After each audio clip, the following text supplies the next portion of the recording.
तृतीय उन्नयनर पंचदश अध्याय को आपण मानक स्वागत करुच्ची मु प्रशांत पट्टनायक।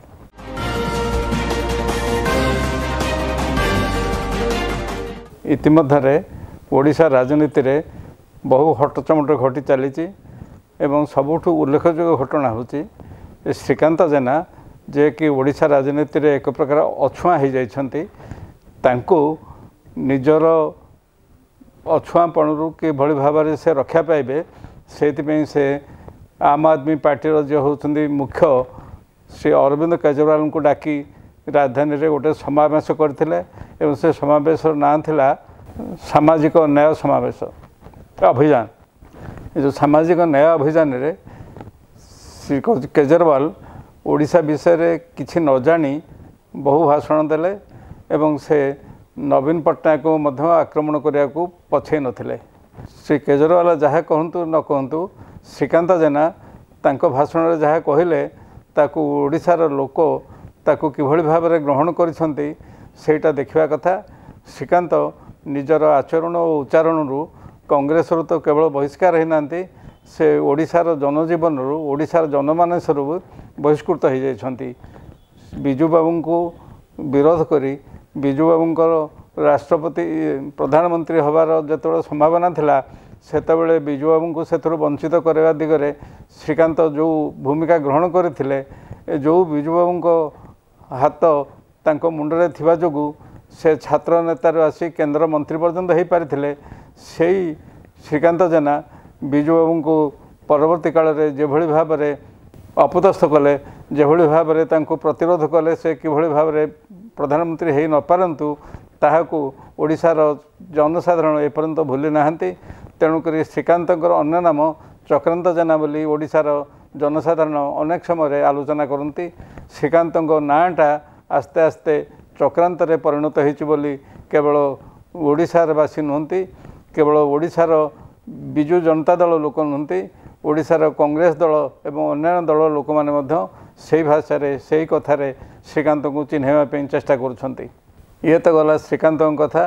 द्वितीय कथा है बर्तमान जो भाव में चली बीजेपी और बीजेडी मध्य शक्ति कषाकषी से माने बीजेपी वाला जितेबाला व्यवहार करुछंती केंद्र गुइंदा विभाग को एवं केंद्र गुइंदा विभाग को व्यवहार करी से निरंजन पट्टनायक परिवार उपर जो आक्रमण चलैले से आक्रमण पर निरंजन पट्टनायक सभा सान भाई घरे उपरे तांको भाई बहु इंद्राणी पट्टनायक घर उपर जेभली भाव में तांकर खानतलाश करी जेभली भाव में तांको बदनाम कले एवं तांको सेठु कौन बाहरला न बाहरला से कथा सीबीआई जनसाधारण सम्मुखें एपर्यंत घोषणा करे नाही किंबा श्री पट्टनायक परिवार उपरे कौन पदक्षेप निमानकर कौन अपराध करछंती से विषय में सीबीआई एपर्यंत नीरव रही जहाँ जनसाधारण को विस्मित करुच्ची।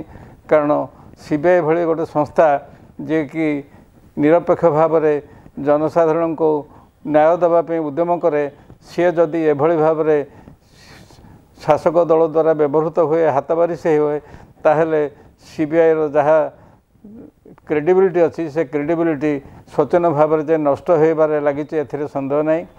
जितेबाला नागेश्वर राव जे कि ओडिशा कैडर आईपीएस सी जितेबाला सीबीआई मुख्य भाव में दायित्व ग्रहण कले सेतेबेले आमे ओडिशा मोबाइल टीवी आम कहीलु जे निश्चित भाव में ओडिशा रे जो दुर्नीतिग्रस्त लोक मैंने दुर्नीतिग्रस्त राजनेता से धरबारे से प्रमुख भूमिका ग्रहण करेंगे किंतु देखागला जे से ओडिशार कौन दुर्नीतिग्रस्त लोक मान विरुद्ध में कौन पदक्षेप नौछंती ताहा एपर्यंत जना पड़नी किंतु ओडिशा रे जो माने बीजेपी विरोधी लोक सेमानक विरुद्ध में से जे पदक्षेप नबारे लगी पड़छंती एथिरे संदेह नाही। वर्तमान देखा जाउची जे सीबीआई तरफ बीजेपी दल कर्मी मानक बीजेपी दल नेता मानक से घंट घोड़े से नौछंती पदक्षेप नौछंती बीजेडी दल नेता मानक विरुद्ध में एवं बीजेडी दलर दुई जन युव नेता जे कि पूर्वर ओडिशा राजनीति रे बहु विख्यात थिले बहु सक्रिय थिले से हेले अरुण साहू और अतनु सब्यसाची ଅତନୁ ସବ୍ୟସାଚୀ ଓ ଅରୁଣ ସାହୁ ପ୍ୟାରୀବାବୁଙ୍କ ଅନୁକମ୍ପାରୁ ପ୍ୟାରୀବାବୁଙ୍କ ଦୟାରୁ ସେ କେବଳ ଯେ ମନ୍ତ୍ରୀ ହୋଇଥିଲେ ତା ନୁହଁ, ସେ ଓଡ଼ିଶା ରାଜନୀତିରେ ବହୁ ହଟଚମଟ ସୃଷ୍ଟି କଲା ଭଳି ତାଙ୍କର ଥିଲା ଦକ୍ଷତା ଥିଲା।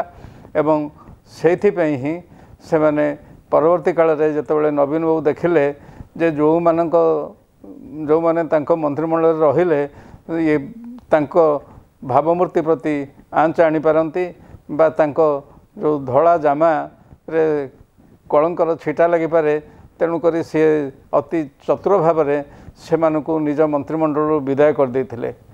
ଯେଉଁମାନଙ୍କୁ ନେଇକରି ପୂର୍ବରୁ ନବୀନ ବାବୁ ତାଙ୍କୁ ବହୁ ପୃଷ୍ଠପୋଷକତା କରିଥିଲେ, ସେମାନଙ୍କୁ ପରବର୍ତ୍ତୀ କାଳରେ ନବୀନ ବାବୁ ତାଙ୍କର ହାତ ଛାଡ଼ି ଦେଇଛନ୍ତି, ଏଥିରେ ସନ୍ଦେହ ନାହିଁ। ଏବଂ ଯାହାଫଳରେ କି ବର୍ତ୍ତମାନ ଅତନୁ ଏବଂ ଅରୁଣ ଏ ଦୁଇ ବନ୍ଧୁ ସେମାନେ ସିବିଆଇର ତଦନ୍ତର ପରିସରକୁ ଆସିଛନ୍ତି। ପୂର୍ବରୁ ପ୍ରଭାତ ତ୍ରିପାଠୀ ଆସିଥିଲେ, ପୂର୍ବରୁ ଆହୁରି ଅନେକ ନେତା ଆସିଥିଲେ। କଂଗ୍ରେସର ନେତା ମଧ୍ୟ ସିବିଆଇ ଦ୍ୱାରା ଗିରଫ ହୋଇ କାରାବରଣ କରିଥିଲେ। ଏଇ ଯେଉଁ ସିବିଆଇ କି ପ୍ରକୃତରେ ହତବରିଶ ଭାବରେ ବ୍ୟବହାର କରାଯାଉଛି କିମ୍ବା ସିବିଆଇ ପ୍ରକୃତରେ ଦୁର୍ନୀତିକୁ ମୂଳପୋଛ କରିବା ପାଇଁ କାର୍ଯ୍ୟ କରୁଛି, ସେ ନେଇ ଜନସାଧାରଣଙ୍କ ମନରେ ସନ୍ଦେହଟା ଏପର୍ଯ୍ୟନ୍ତ ଲାଗି ରହିଛି। କାରଣ ଦେଖାଯାଉଛି ଯେ ସିବିଆଇ ବହୁ ଜଘନ୍ୟ ଅପରାଧୀଙ୍କି ଘଣ୍ଟ ଘୋଡ଼ଉଥିଲା ବେଳେ ଛୋଟ ଛୋଟ ଅପରାଧରେ ଜଡ଼ିତ ଲୋକମାନଙ୍କୁ ସେ ସିବିଆଇ ବହୁ ସମୟରେ ନାନା ପ୍ରକାର ହୀନସ୍ତା କରୁଛି। ଚିଟଫଣ୍ଡ ଧନ୍ଦାରେ ଯେଉଁମାନେ ସମ୍ପୃକ୍ତ ଥିଲେ ସେଭଳି ବହୁତ ଲୋକ ଆଜି ବି ଆରାମରେ ଛାତି ଫୁଲେଇ ନିଶ ମୋଡ଼ି ରାଜଧାନୀ ରାସ୍ତାରେ ନୁହେଁ ସମଗ୍ର ଓଡ଼ିଶାରେ ଏବଂ ଓଡ଼ିଶାରୁ ଦିଲ୍ଲୀ ପର୍ଯ୍ୟନ୍ତ ସେ ଖେଦି ଚାଲିଛନ୍ତି। ସେମାନଙ୍କୁ ସିବିଆଇ କୌଣସି ସ୍ପର୍ଶ କରିବା ପାଇଁ ଏପର୍ଯ୍ୟନ୍ତ ପଦକ୍ଷେପ ନେଇନାହିଁ।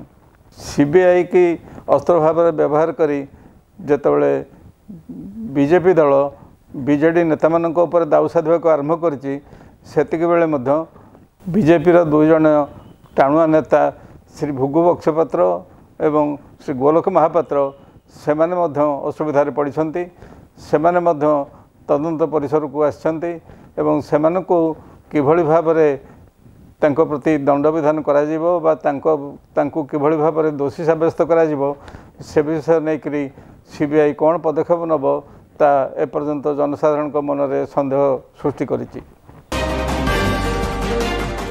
राज्य सरकार कालिया योजना 30 लाख क्षुद्र और नाममात्र चाषी को 25,000 टंका लेखाएं आर्थिक सहायता 5टी किस्ती 10 लाख भूमिहीन परिवार जीविका अर्जन कृषि आनुषंगिक वृत्ति 12,500 टंका लेखाएं आर्थिक सहायता वृद्धा अवस्था किंबा अन्य कौन कारण असमर्थ होता 10 लाख चाषी को वार्षिक 10,000 टंका आर्थिक सहायता एथिपाई लाभ उठाया जोगाजोग करंतु रेगुलेटेड मार्केट कमिटी रायगड़ा।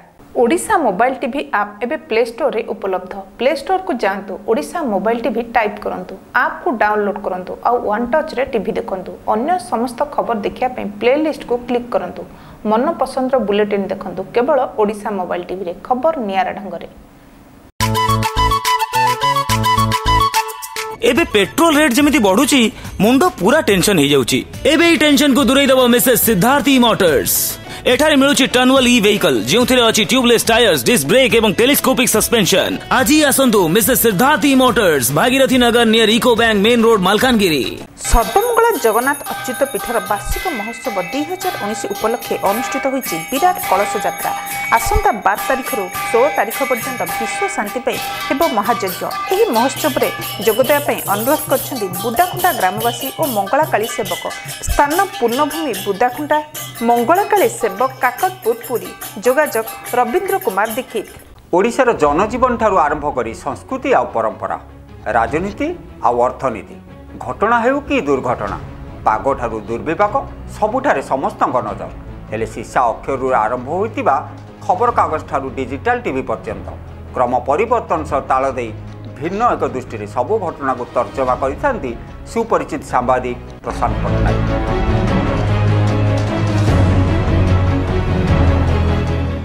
ओडिशार अतीत, वर्तमान और भविष्य संपर्क में उपस्थापन करेंगे सांबादिक प्रशांत पट्टनायक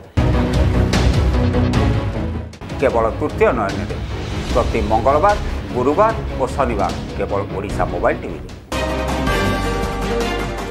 ଏଇଭଳି ଭାବରେ ଯେତେବେଳେ ରାଜନେତା ମାନେ परस्पर प्रति दोषारोप करिबारे लागिछंती एवं परस्पर को असुविधा पकेवा ପାଇଁ विभिन्न दल उद्यम करुछंती ठीक सही समय मोदी सरकारଙ୍କର आर्थिक वर्षर बजेट उपस्थापित होईची एवं से जो बजेट रे से गोटे प्रमुख पदक्षेप नहीं जे जो मध्यवित्त श्रेणी की खुशी करने आगुरी जो आयकर सीमा 2 लाख बा 2.5 लाख थिला ताकू से बढ़ेकरी 5 लाख जो माने आय करुछंती 5 लाख रु अधिक आय करुछंती से माने आयकर परिसर भितर आसीबे बोली घोषणा करुछंती ताहा निर्वाचन पे जे एक दृढ़ पदक्षेप एथिरे संदेह नहीं एथिरे मध्यवित्त श्रेणी लोक माने खुशी होई मोदी सरकार को बा मोदी सरकार बा बीजेपी दल को समर्थन करेंगे एथिरे यार संभावना बढ़ी जाइए से भली भाव में मोदी सरकार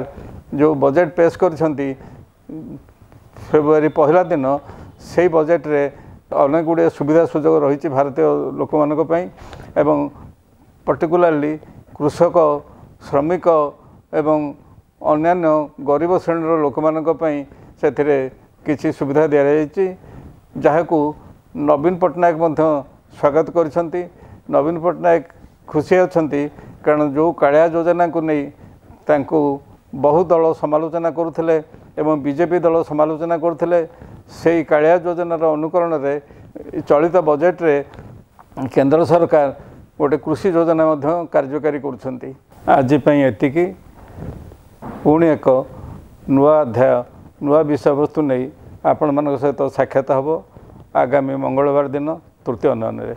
नमस्कार।